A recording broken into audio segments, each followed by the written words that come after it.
नमस्कार, मैं हूं इलेना चेस और आप देख रहे हैं आज की सबसे बड़ी ताजा खबरें। सिर्फ 3 मिनट में जानिए दुनिया की 3 सबसे बड़ी हलचलें। सबसे पहले मिडिल ईस्ट से बड़ी खबर। जंग अब और फैलती दिख रही है कि येमेन के हूती रेबल्स ने इजरायल पर मिसाइल लॉन्च करने का दावा किया है। एसोसिएटेड प्रेस के मुताबिक इजरायल ने कम से कम एक मिसाइल इंटरसेप्ट करने की बात कही है।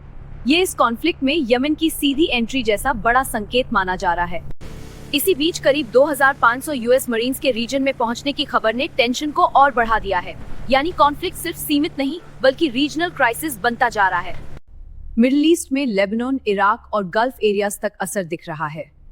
एपी की लाइव कवरेज के अनुसार यह जंग अब कई मोर्चों पर प्रेशर क्रिएट कर रही है।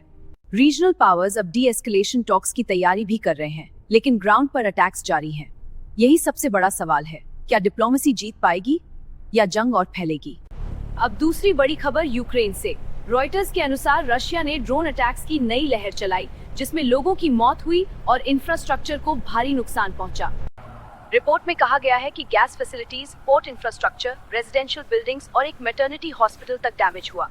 ये सिर्फ मिलिट्री नहीं, सिविलियन प्रेशर की भी कहानी है।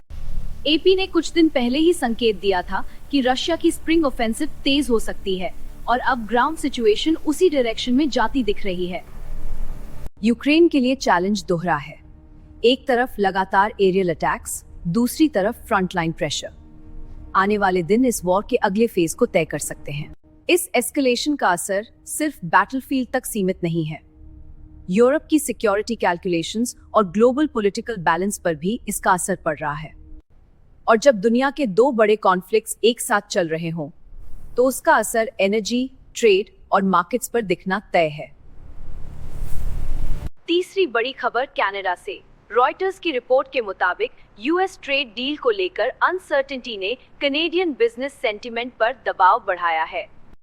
खास तौर पर विंडसर जैसे मैन्युफैक्चरिंग हब्स पर असर ज्यादा बताया जा रहा है, जहां कनाडा और यूएस की इकोनॉमी डीपली कनेक्टेड है।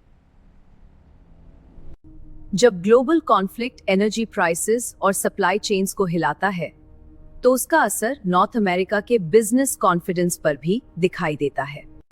तो आज की तस्वीर साफ है। मिडिल ईस्ट में नई रीजनल एंट्री, यूक्रेन में फ्रेश डिस्ट्रक्शन और कनाडा में इकोनॉमिक एंजाइटी। दुनिया इस वक्त सिर्फ हेडलाइंस नहीं देख रही, बल्कि एक साथ सिक्योरिटी, इकोनॉमी और डिप्लोमेसी तीनों फ्रंट्स पर प्रेशर महसूस कर रही है। फिलहाल के लिए इतना ही। मैं हूं इलेना चेस। ऐसे ही ताज़ा और तेज अपडेट्स के लिए जुड़े रहिए। लाइक, शेयर और सब्सक्राइब जरूर कीजिए।